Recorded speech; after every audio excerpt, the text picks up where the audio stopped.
Hello friends, आपका हमारे YouTube channel पर हार्दिक स्वागत है। अगर आपने अभी तक हमारा चैनल सब्सक्राइब नहीं किया है तो प्लीज़ सब्सक्राइब करिए।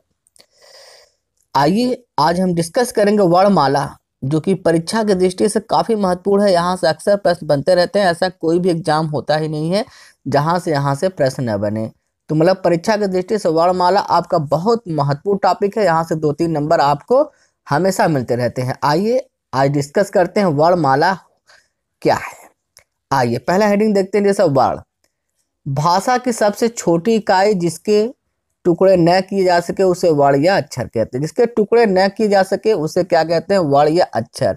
भाषा की सबसे छोटी इकाई जिसके वर्ण या टुकड़े न किए जा सके उसे कहते हैं वर्ण या अक्षर। जैसा आपका कै, क्या आप इसके टुकड़े कर सकते हैं? नहीं कर सकते। ख, ये भी आपका टुकड़े नहीं कर सकते। क ख ग, इसी प्रकार क ख ग घ अंग, च छ ज झ इया, ये आपका क्या है? वर्ण है। आप जिसके टुकड़े न कर सके, खंड न कर सके, उसे क्या कहते हैं? वर्ण या अक्षर। अपने दिमाग में इसको हमेशा के लिए फिट कर लीजिए। ये परीक्षा की दृष्टि से काफी महत्वपूर्ण है। आइए अगला हेडिंग देखते हैं, जिसको कहते हैं वर्णमाला। वर्णमाला क्या है आप अपने दिमाग में हमेशा के लिए फिट कर लीजिए, क्योंकि इससे बहुत प्रश्न बनते रहते हैं। वर्णमाला, देखिए वर्णमाला वर्णों के व्यवस्थित समूह को वर्णमाला कहते हैं। हिंदी देवनागरी लिपि में कुल 52 वर्ण हैं। आप अपने दिमाग में फिट कर लीजिए। आप अपने दिमाग में हमेशा फिट कर लीजिए कि कुल कितने वर्ण होते हैं। तो 52 वर्ण होते हैं। इनमें क्या? 11 स्वर, 33 व्यंजन, 4 संयुक्त व्यंजन और आपका 4 संयुक्त अक्षर, 2 अयोग व और 2 द्विगुण व्यंजन। तो कुल आपके 52 वर्ण होते हैं। इनमें 11 स्वर, 33 व्यंजन, 4 संयुक्त वर्ण, 2 अयोग व और 2 द्विगुण व्यंजन। इस प्रकार टोटल आपके हो जाते हैं 52 वर्ण। अगर आपसे पूछा जाए स्वरों की संख्या कितनी हो तो आपका आंसर होना चाहिए 11। अगर आपसे पूछा जाए कितने व्यंजन होते हैं तो आपका आंसर होना चाहिए 33। अगर आपसे पूछा जाए कितने संयुक्त व्यंजन होते हैं तो आपका आंसर होना चाहिए 4। कितने अयोग व होते हैं आपका आंसर होना चाहिए 2। कितने द्विगुण व्यंजन होते हैं तो आपका आंसर होना चाहिए 2। आइए अब देखते हैं वर्ण के भेद। वर्ण के 2 भेद होते हैं। देखिए कौन कौन से होते हैं, आप आइए देख लेते हैं। पहला आपका क्या आता है? स्वर। दूसरा आपका व्यंजन। वर्ण कितने भेद होते हैं? स्वर। वर्ण के कितने भेद होते हैं? वर्ण के 2 भेद होते हैं। पहला आपका स्वर, दूसरा आपका व्यंजन। आइए देखते हैं स्वर किसे कहते हैं।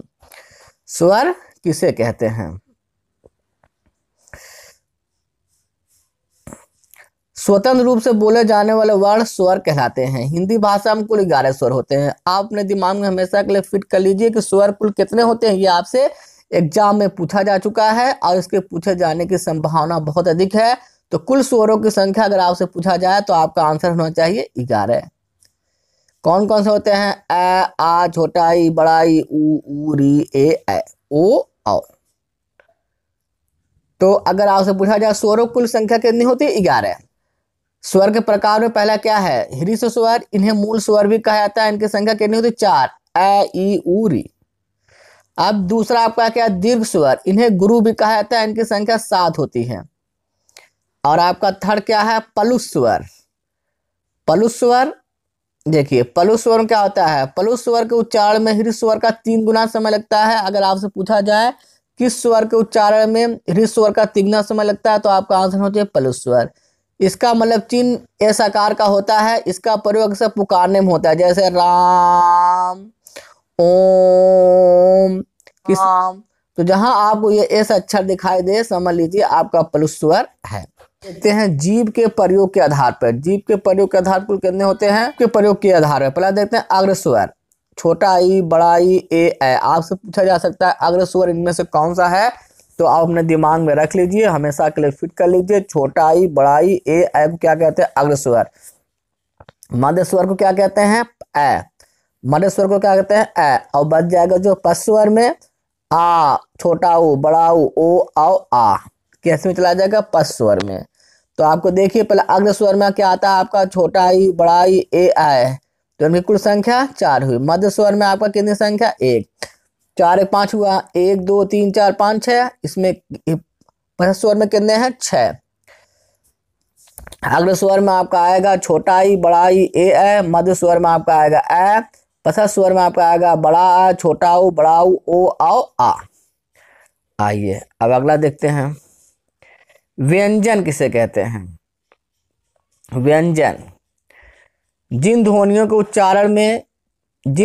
उच्चारण के लिए स्वर की आवश्यकता होती है उन्हें व्यंजन कहते हैं। इनकी कुल संख्या कितनी होती है? 33। आप अपने दिमाग में फिट कर लीजिए, व्यंजन कुल संख्या कितनी होती है? 33। यह आपसे परीक्षा में पूछा जा चुका है और उसके पूछे जाने की काफी संभावना है। व्यंजन की संख्या कितनी होती है? 33। अब आइए देखते हैं अगला क्या है, संयुक्त व्यंजन। संयुक्त व्यंजन कौन कौन से होते हैं? तो आप अपने दिमाग फिट कर लीजिए, मोस्ट इंपॉर्टेंट है। पहला आपका क्षय, ज्ञ, श्रय और त्रय। तो क्षय किसके संयुक्त से बना है? क हलंत मूर्धन्य से। ज्ञ किसके बना है?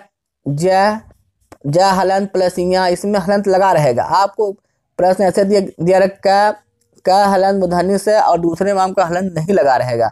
तो आपको जो याद रखिए जिसमें हलंत रहेगा क में, उसी को आपको टिक करना है। क हलंत मूर्धन्य से आपका क्षय हो जाएगा, ज्ञ, ज हलंत इया आपका ये हो जाएगा श्रय, स हलंत र ये हो जाएगा आपका त्रय, त हलंत आर, त हलंत र आपका हो जाएगा त्रय। आइए अब देख लेते हैं व्यंजन कितने प्रकार होते हैं। व्यंजन 4 प्रकार के होते हैं। पहला स्पर्श व्यंजन। स्पर्श का शाब्दिक अर्थ होता है छूना। क से प वर्ग तक के वर्णों को स्पर्श व्यंजन कहते हैं। अगर आपसे पूछा जाए स्पर्श व्यंजन किसे कहते हैं, तो क से प वर्ग तक, क से प वर्ग तक आप काउंट करेंगे कुल कितने वर्ड हो जाएंगे? 25 वर्ड। आप अपने दिमाग में रख लीजिए कि स्पर्श व्यंजनों की संख्या कुल कितनी होती है? 25। क्योंकि एक वर्ग में कितने अच्छे होते हैं? 5। तो क से प तक आएंगे तो कुल 5 वर्ड हो जाएंगे। और इसमें क ख ग घ अंग से इया कुल टोटल काउंट करेंगे तो आपका 25 हो जाएगा। बस आप अपने दिमाग में फिट कर लीजिए, स्पर्श व्यंजनों की कुल संख्या पूछी जाए तो आपका आंसर होना चाहिए 25। उच्छिष्ट व्यंजन कितने होते हैं? आप अपने दिमाग में रख ले, उच्छिष्ट व्यंजन कितने होते हैं? 2। कौन से? ड और ढ। उच्छिष्ट व्यंजन, इन व्यंजनों के उच्चारण में जीभ पीछे की ओर जाकर एक झटके के साथ आगे गिर जाती है, जैसे ड ढ। उच्छिष्ट व्यंजन अगर पूछा जाए तो आपका आंसर होना चाहिए ड और ढ। अंतस्थ व्यंजन मोस्ट इंपॉर्टेंट, यहाँ से अक्सर प्रश्न परीक्षाओं में बनते रहते हैं। अंतस्थ व्यंजन किसे कहते हैं? यहाँ पर आपको देखिए, बस आपको याद करना अंतस्थ व्यंजन य, र, ल, व। आप अपने दिमाग में फिट कर लीजिए, अंतस्थ व्यंजन जहां आए वहां पर आपको य, र, ल, व। आप अपने दिमाग में फिट कर लीजिए य, र, ल, व। इसी को कहते हैं अंतस्थ व्यंजन। देखिए अंतस्थ व्यंजन, जिन व्यंजनों का उच्चारण करते समय जीभ मुख के किसी भी भाग को पूरी तरह स्पर्श नहीं करती उन्हें अंतस्थ व्यंजन कहते हैं। मतलब जिन व्यंजनों का उच्चारण करते समय जीभ मुख के किसी भी भाग को पूरी तरह स्पर्श नहीं करती उसे अंतस्थ व्यंजन कहते हैं। यहाँ पर आप देखिए अंतस्थ व्यंजन आपका कितने कितने होते हैं? 4। कौन कौन से? य, र, ल, व। आप बस य, र, ल, व याद कर लीजिए, इसी को अंतस्थ व्यंजन कहते हैं। यही आपसे परीक्षाओं में पूछा जाता है कि इनमें कौन सा अंतस्थ व्यंजन नहीं है, तो बस आपको याद होना चाहिए य, र, ल, व अंतस्थ व्यंजन है। फिर अगला देखिए मोस्ट इंपॉर्टेंट ऊष्म या, अगला यहाँ पर आप देखिए अब आपका आ जाएगा ऊष्म या संघर्षी व्यंजन। ऊष्म या संघर्षी व्यंजन ये भी मोस्ट इंपॉर्टेंट है। इसके उच्चारण में मुख से गर्म वायु निकलती है। अगर आपसे पूछा जाए किस व्यंजन के उच्चारण में मुख से गर्म वायु निकलती है, तो आपका आंसर होना चाहिए ऊष्म या संघर्षी व्यंजन। ये कौन कौन से होते हैं? स, श, मूर्धन्य से, है। तो जितने भी स हैं वे हो जाएंगे और है, ये आपका ऊष्म या संघर्षी व्यंजन में चला जाएगा। आप अपने दिमाग में फिट कर लीजिए, ऊष्म या संघर्षी व्यंजन इसी को कहते हैं। स, श, मूर्धन्य से, है। तीनों स, तीनों प्रकार के स और है कि क्या है ये ऊष्म या संघर्षी व्यंजन। इससे परीक्षाओं में बहुत प्रश्न पूछे गए हैं कि ऊष्म या संघर्षी व्यंजन इनमें से कौन सा नहीं है। अंतस्थ व्यंजन भी याद कर लिए य, र, ल, व। और ऊष्म या संघर्षी व्यंजन स, श, मूर्धन्य से, है। अब आइए अयोगवा। अयोगवा मोस्ट इंपॉर्टेंट है। यह ना स्वर होता है न ही व्यंजन, इन्हें मिश्रित स्वर कहते हैं। अगर आपसे पूछा जाए कि मिश्रित स्वर किसे कहते हैं, तो अयोगवा। अनुस्वार और विसर्ग ही अयोगवा, जैसे अन, अगर आपसे पूछा जाए कि विसर्ग किसे कहते हैं, अयोगवा किसे कहते हैं, तो विसर्ग को। अयोगवा किसे कहते हैं, तो अनुस्वार को। मतलब अन और अह मिलकर अयोगवाह बनते हैं। अयोगवा यह न स्वर होता है और न ही व्यंजन, इन्हें मिश्रित स्वर कहते हैं। अगर आपसे पूछा जाए मिश्रित स्वर किसे कहते हैं तो आपका आंसर होना चाहिए अयोगवा। अनुस्वार, अनुस्वार इसका प्रयोग बिंदु के रूप में किया जाए, जैसे मंगल चंदा, जैसे मंगल चंदा, जहां आपको बिंदी दिख जाए तो वो समझ लीजिए आपको अनुस्वार है। अनुनासिक, इसका प्रयोग चंद बिंदु के रूप में किया जाए, जैसे आंख और डॉक्टर, जहां आपको चंद बिंदु दिख जाए समझ लीजिए वहां पर आपका क्या है अनुनासिक। आंख और डॉक्टर, यहाँ पर चंद बिंदु लगा हुआ है तो समझ लीजिए अनुनासिक है। जहां पर केवल बिंदु लगा हुआ है वहां पर आप समझ जाइए वो अनुस्वार है। देखिए अल्प प्राण, कम वायु से उच्चारित ध्वनि अल्प प्राण कही जाती है। हर वर्ग का पहला, तीसवां और पांचवा, पहला, तीसरा, पांचवा मतलब 135, 135। हर वर्ग का पहला, तीसरा, पांचवा वर्ग क्या अल्प प्राण, बस आपने दिमाग में रख लीजिए 135। जैसे क, ग, अंग, प, ब, म, त, द, न, मतलब हर वर्ग का पहला रहेगा, तीसरा रहेगा, पांचवा वर्ग ही आपका अल्प प्राण है। अल्प प्राण किसे कहते हैं? कम वायु से उच्चारित ध्वनि अल्प प्राण कही जाती है। आप बस अपने दिमाग में रख लीजिए 135। हर वर्ग का पहला, तीसरा, पांचवा वर्ग क्या है अल्प प्राण। यह परीक्षाओं में इतना ज्यादा बार पूछा जा चुका है कि जिसकी आप कल्पना नहीं कर सकते। तो बस आप अभी याद कर लीजिए 135। हर वर्ग का पहला, तीसरा, पांचवा वर्ग अल्प प्राण। जैसे क, ग, अंग, प, ब, म, त, द, न, तो हर वर्ग का पहला, तीसरा और पांचवा वर्ग ही आपका क्या है अल्प प्राण। आइए अब देखते हैं महाप्राण। महाप्राण देखिए अधिक वायु से उच्चारित ध्वनि को महाप्राण कहते हैं। कम वायु से उच्चारित ध्वनि को कहते हैं अल्प प्राण और अधिक वायु से उच्चारित ध्वनि को क्या कहते हैं महाप्राण। हर वर्ग का दूसरा, चौथा वर्ग महाप्राण है, मतलब 24 याद कर लीजिए। हर वर्ग का दूसरा और चौथा वर्ग क्या है महाप्राण। जैसे थ, ध, फ, भ, ये क्या है आपका महाप्राण। हर वर्ग का दूसरा, चौथा वर्ग क्या है आपका महाप्राण और हर वर्ग का पहला, तीसरा, पांचवा वर्ग क्या है आपका अल्प प्राण। 135 माने अल्प प्राण, 24 माने महाप्राण। ये आप अपने दिमाग में रख लीजिए। 135 अगर कहेगा तो मतलब अल्प प्राण, मतलब पहला, तीसरा, पांचवा वर्ग क्या है आपका अल्प प्राण है। पहला, तीसरा, पांचवा वर्ग क्या है आपका अल्प प्राण। पहला, तीसरा, पांचवा वर्ग आपका अल्प प्राण और दूसरा और चौथा वर्ग क्या है आपका महाप्राण। हर वर्ग का पहला, तीसरा, पांचवा वर्ग क्या है अल्प प्राण। हर वर्ग का दूसरा, चौथा वर्ग क्या है आपका महाप्राण। आप अपने दिमाग में फिट कर लिए, परीक्षा की दृष्टि से बहुत ही महत्वपूर्ण है। आइए अगला हेडिंग देखते हैं अघोष। ये भी परीक्षा की दृष्टि से काफी महत्वपूर्ण। अघोष जिन वर्णों के उच्चारण में केवल श्वास का उपयोग होता है। किसका? श्वास का और नाद मतलब कंपन का उपयोग नहीं होता है। जिन वर्णों के उच्चारण में केवल श्वास का उपयोग होता है उन्हें अघोष वर्ण कहते हैं।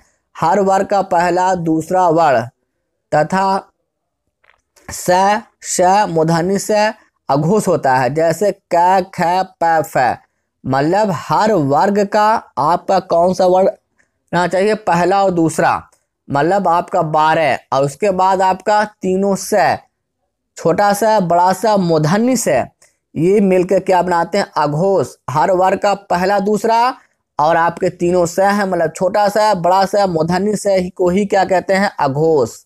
मतलब पहला, दूसरा और आपका पहला वर्ण, दूसरा, पहला वर्ण, दूसरा वर्ण और आपका तीनों से, जैसे छोटा सा, बड़ा सा, मूर्धन्य से, यही आपका क्या है अघोष। आइए अब देखते हैं सघोष। सघोष क्या होते हैं? देखिए सघोष जिन वर्णों को उच्चारण में केवल नाद का उपयोग होता है, मतलब कंपन का उपयोग होता है, नाद में कंपन का उपयोग होता है, उसे क्या कहते हैं सघोष। सघोष कहते हैं हर वर्ग का तीसरा, चौथा, पांचवा, मतलब 345। आप अपने दिमाग में रख लीजिए 345 मतलब तीसरा वर्ण, चौथा वर्ण, पांचवा वर्ण आपका क्या है सघोष। इसके बाद क्या है, अंतस्थ व्यंजन। अंतस्थ व्यंजन में अभी जैसा आपने ऊपर पढ़ा य र ल व 345 और अंतस्थ व्यंजन और सभी स्वर वर्ण मतलब तीसरा वर्ण, चौथा वर्ण, पांचवा वर्ण और अंतस्थ व्यंजन मतलब य र ल व और सभी स्वर वर्ण क्या है आपके सघोष है। जैसे द ध न ब भ म। आइए आगे देखते हैं और य र ल व स्वर वर्ण अ आ छोटा ई बड़ा ई उ ए ऐ ओ और ई, ये सारे मिलकर आपको क्या बनाते हैं, सघोष। हर वर्ग का तीसरा, चौथा और पांचवा वर्ण तथा अंतस्थ वर्ण य र ल व तथा स्वर वर्ण ये मिलकर बनाते हैं सघोष। मतलब हर वर्ग का तीसरा, चौथा, पांचवा और अंतस्थ वर्ण य र ल व और स्वर वर्ण मिलकर क्या बनाते हैं आपके सघोष। सघोष मतलब तीसरा, चौथा, पांचवा वर्ण, अंतस्थ वर्ण और स्वर वर्ण यही मिलकर बनाएंगे आपका क्या, सघोष। इसी को क्या कहते हैं आपका सघोष। मतलब हर वर्ग का तीसरा, चौथा, पांचवा वर्ण, अंतस्थ वर्ण य र ल व और स्वर वर्ण ये पूरे मिलके बनाते हैं आपका सघोष। सघोष मतलब 345 य र ल व और सभी स्वर वर्ण। आइए अब देखते हैं अर्ध स्वर किसे कहते हैं। अर्ध स्वर यह व आप अपने दिमाग में फिट कर लीजिए। अगर आपसे पूछा जाए कि अर्ध स्वर किसे कहते हैं तो आपका आंसर होना चाहिए यह व। लुंठित व्यंजन अगर आपसे पूछा जाए तो आपका आंसर होना चाहिए र। पार्श्विक व्यंजन आपसे पूछा जाए तो आपका आंसर होना चाहिए ल। अब आइए आगत ध्वनियां किसे कहते हैं। आगत ध्वनियां ये विदेशी ध्वनियां हैं। इनमें अंग्रेजी का आ और अरबी फारसी की क ग ज फ ध्वनियां हैं। मतलब आगत ध्वनियां विदेशी ध्वनियां हैं और इसमें क्या होता है, अंग्रेजी का आ जैसे डॉक्टर ये चीज और अरबी फारसी का क ग ज फ ध्वनियां शामिल है जैसे गजल। तो मतलब यहाँ पे आपका क ग ज फ और अंग्रेजी का आ यही सारे मिलकर क्या बनाते हैं आगत ध्वनियां।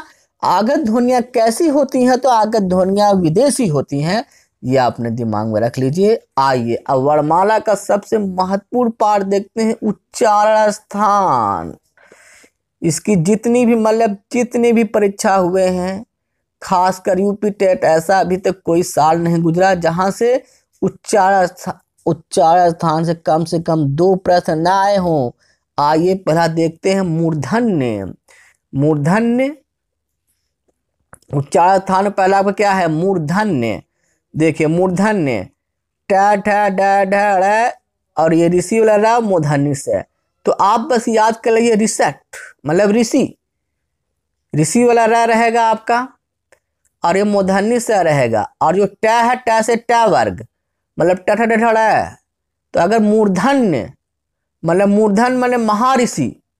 महाऋषि आपने दिमाग में रख लीजिए। मैं से मूर्धन्य, र से ऋषि और स से मूर्धन्य से और ट से ट ठ ड ढ ड़। तो महाऋषि अपने दिमाग में रख लीजिए। मैं से मूर्धन्य, र से ऋषि वाला र और मूर्धन्य से मूर्धन्य से और ट वर्ग मतलब र मूर्धन्य से और ट वर्ग मिलकर क्या बनाते हैं मूर्धन्य। अगर आपके दिमाग में हमेशा के लिए फिट हो जाए महाऋषि, भैया आप तो महाऋषि हैं, मैं से मूर्धन्य हो जाएगा, र से ऋषि वाला र हो जाएगा और स से आपको उसमें आएगा मूर्धन्य से और ट से ट वर्ग मतलब ट ठ ड ढ ड़।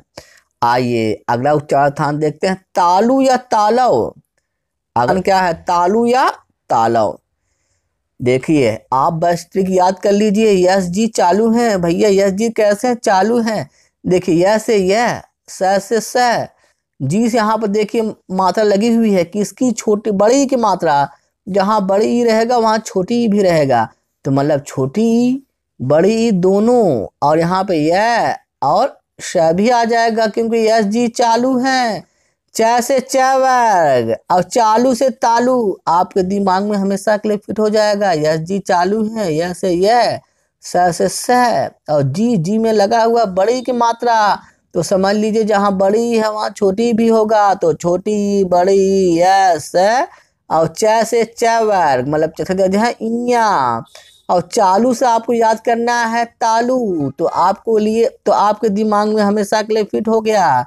यस जी चालू है, मतलब तालू तालव, यस जी चालू है, यस है छोटा ई बड़ा ई, च से च वर्ग, चालू से तालू। आइए अगला देखते हैं, ओष्ठ, ओपू, ओष्ठ माने ओपू, ओ से ओस, प से प वर्ग।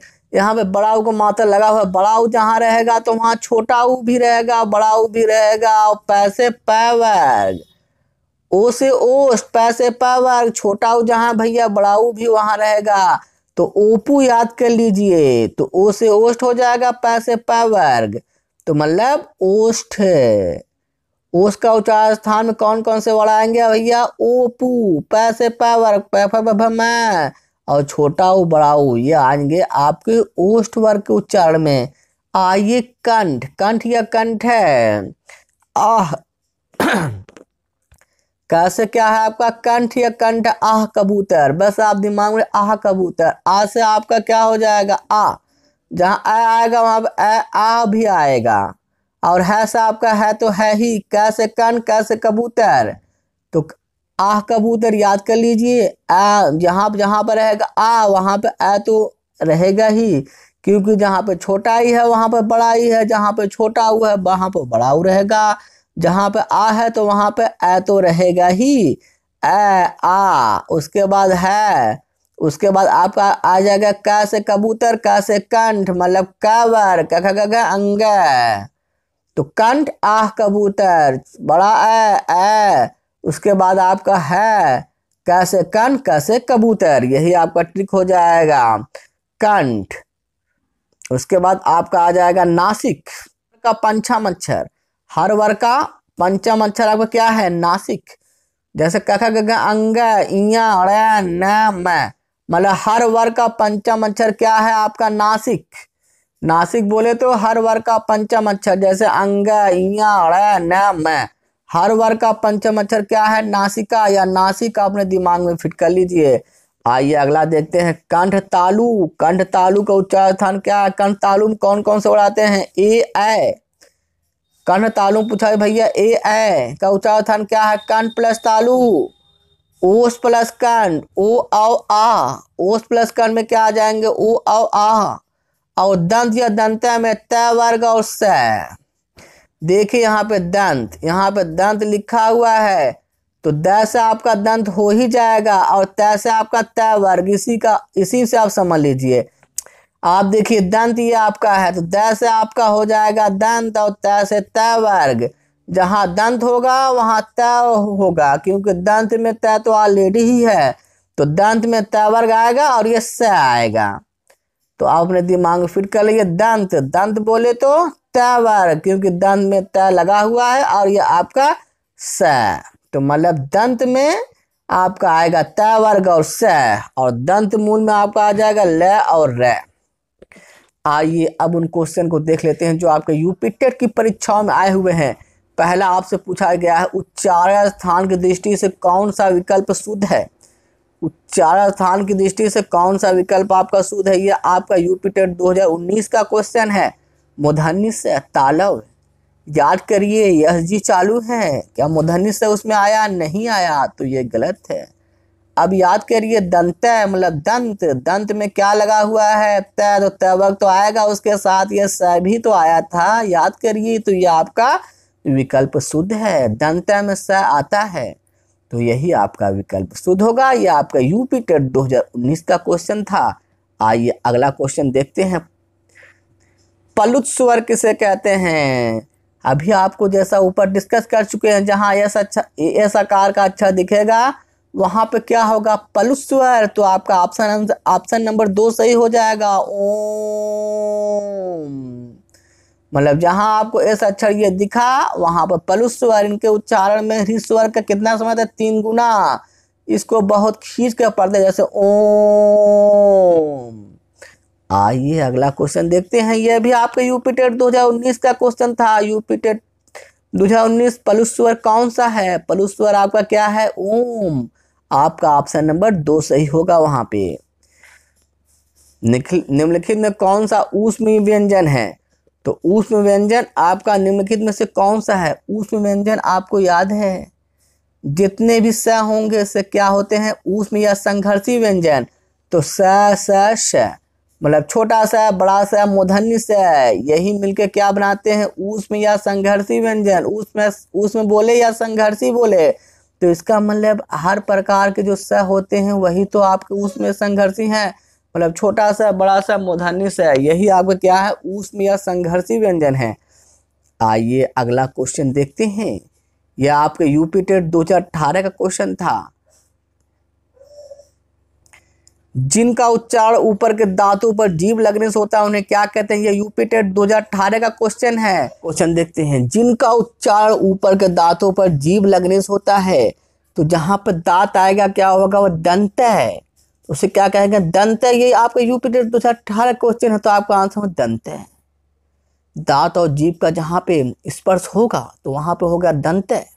और दंत में भैया कौन कौन से वर्ड आते हैं, तो दंत में आपका त है तो मतलब त वर्ग, और आपका स आएगा तो दंत है। आइए अगला क्वेश्चन देखते हैं।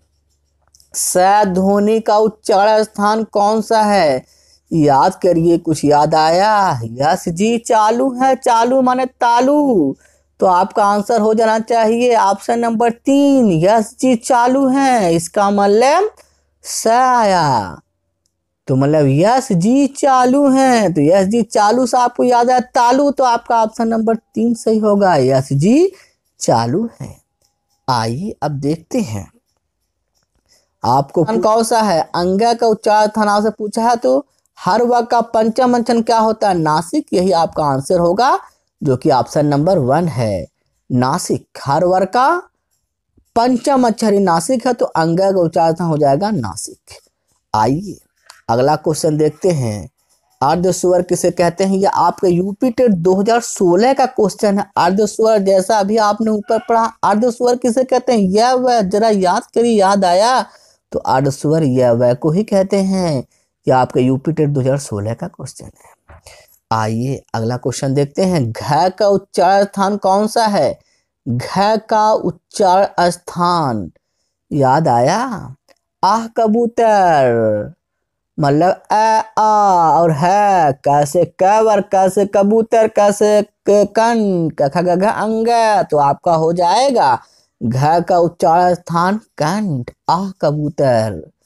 आपका 6 वर्ग किसके योग से बना है, जैसा आपने अभी देखा, संयुक्त व्यंजन 6 क हलंत और मूर्धन्य स से बना है। आपको याद आया, तो आपका आंसर हो जाएगा पहला ही, क हलंत मूर्धन्य स। 6 किस वर्ग के संयुक्त से बना है, तो क हलंत मूर्धन्य स के संयुक्त से बना है, जैसे अभी आपने ऊपर देखा। यह आपका यूपी टेट 2013 का क्वेश्चन था। अगर आपको हमारा वीडियो अच्छा लगा हो तो प्लीज लाइक और शेयर करना ना भूलें। Thanks for watching the video.